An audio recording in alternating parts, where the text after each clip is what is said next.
Hey guys, it's BCool Radios.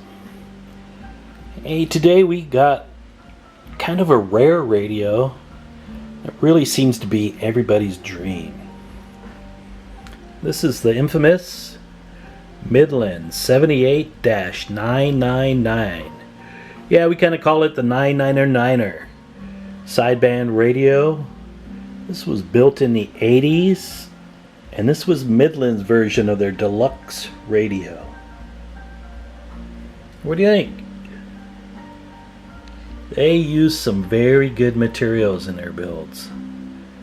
You see those big old knobs on those? Those are solid aluminum.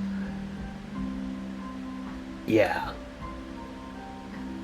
Not little plastic knobs like you see in other radios. They look awesome. And they feel great in your hands. What else can we say about this guy? Yeah, we've restored this guy. You know, these Midland 999ers share the same insides as a GE Super Bass. And you know, after all these years, they're a little problematic. Yeah. Let's take a look inside and I'll kind of show you some of the reasons why that is. See, what you're looking at there is kind of a small little mainboard, but really this is two separate mainboards, one on top of each other. So there's one on top and there's one on the bottom. And they decided to go even a step further, and both mainboards are double-sided. So early double-sided motherboards, mainboards, whatever you want to call these guys, are you know, after 40 years, what they did is they used these pins on the main board. You can kind of see some examples here. I'll kind of point to them down here. But they use these pins to go from the top side to the bottom side of the board. And then you can kind of see this big long connector here. This is one of them that they use to plug in one board to the other. Well, over time, the temperature coefficients of that metal is not the same as solder.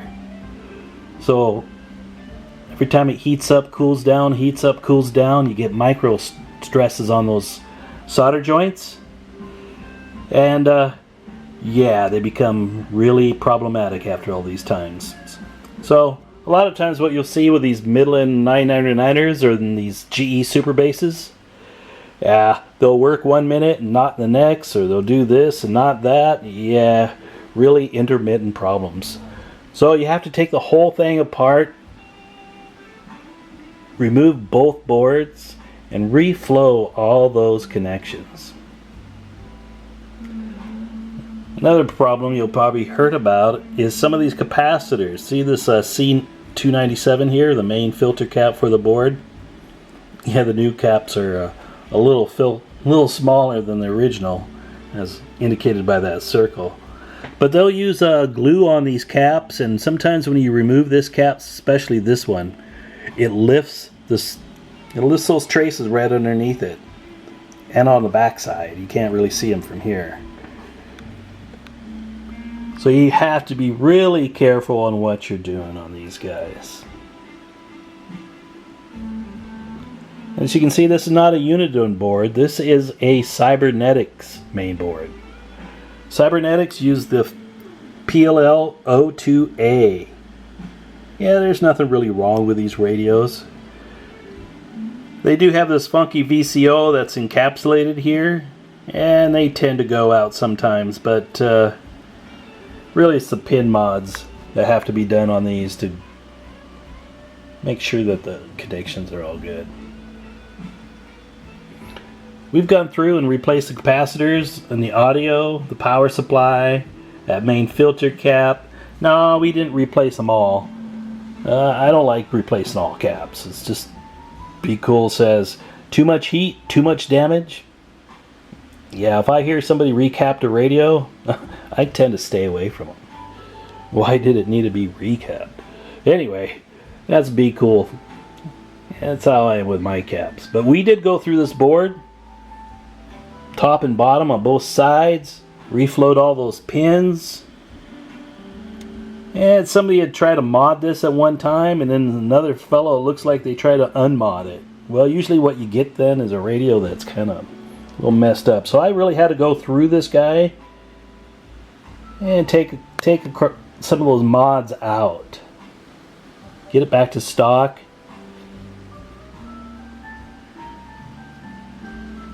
What do you think? I think it's looking really good. BCool Radios goes right in there. We clean these guys up. We get all the years of gunk and dust. We take these down to the sheet metal. Yeah, we took off this faceplate. What do you think? Yeah, it looks a lot better.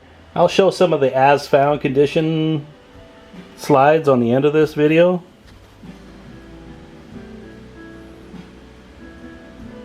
I just wanted to show this radio to you folks because, yeah, you just don't see very many of these very often.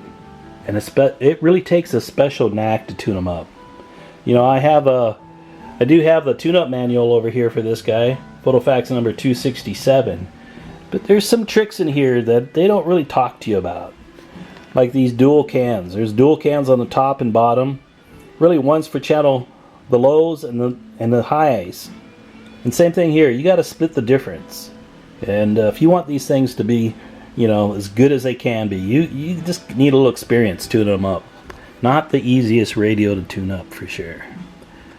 In fact, you know, I kind of do it by ear because they use a different type filter in here and it's not as accurate as the Unidens, I feel. What else can we talk about? Yeah, let's look at the back of this radio. And you see here, it's in really good shape, considering how old it is. You see here it has two antenna jacks, antenna A and B, with one of them being covered. So what you're going to see here is, you know, they use a relay right there to switch between A and B.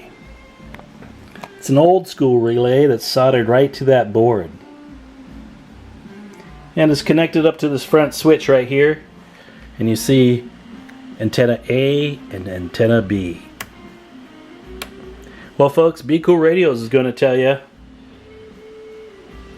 even though that looks cool, sounds cool, having antenna A and B, what, you have two antennas where one's better than the other? Wouldn't you just be using that all the time?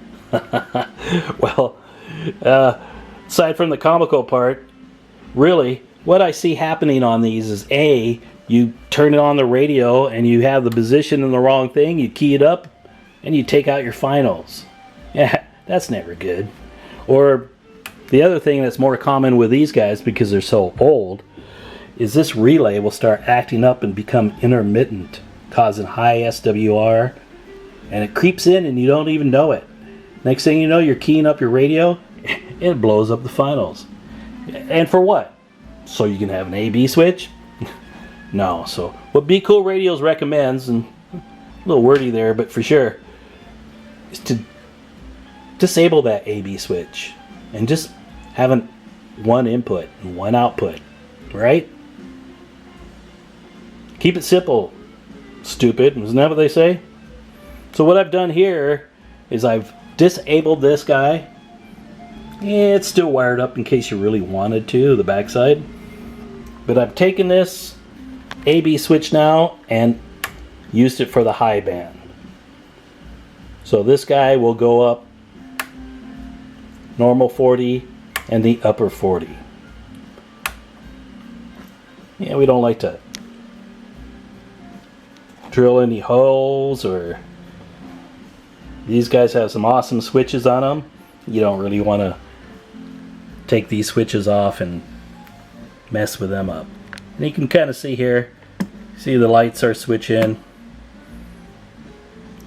It's got an on the air light. They also have 3 meters here. So there is your RF power. It's got an AM, sideband RF power, and an SWR meter. Over here is your receive signal. And the third meter is AM modulation.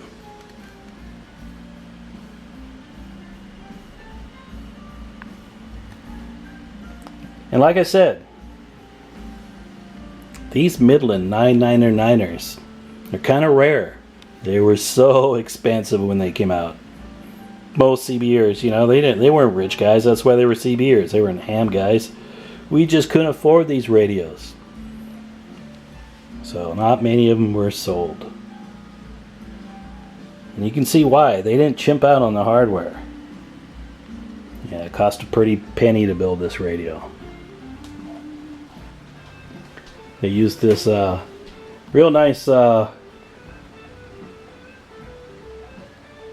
polish too on their paint jobs. Almost looks like a car.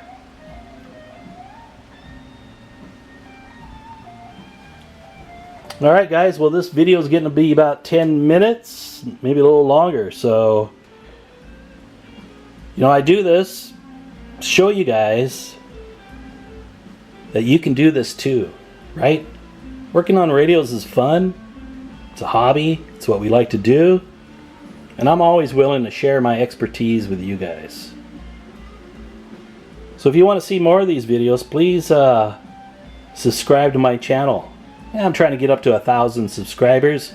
That'd be awesome if I can get there.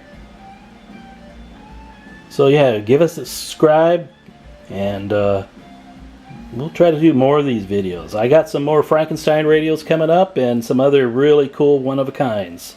So 73s, BCool radios, Seattle, Washington.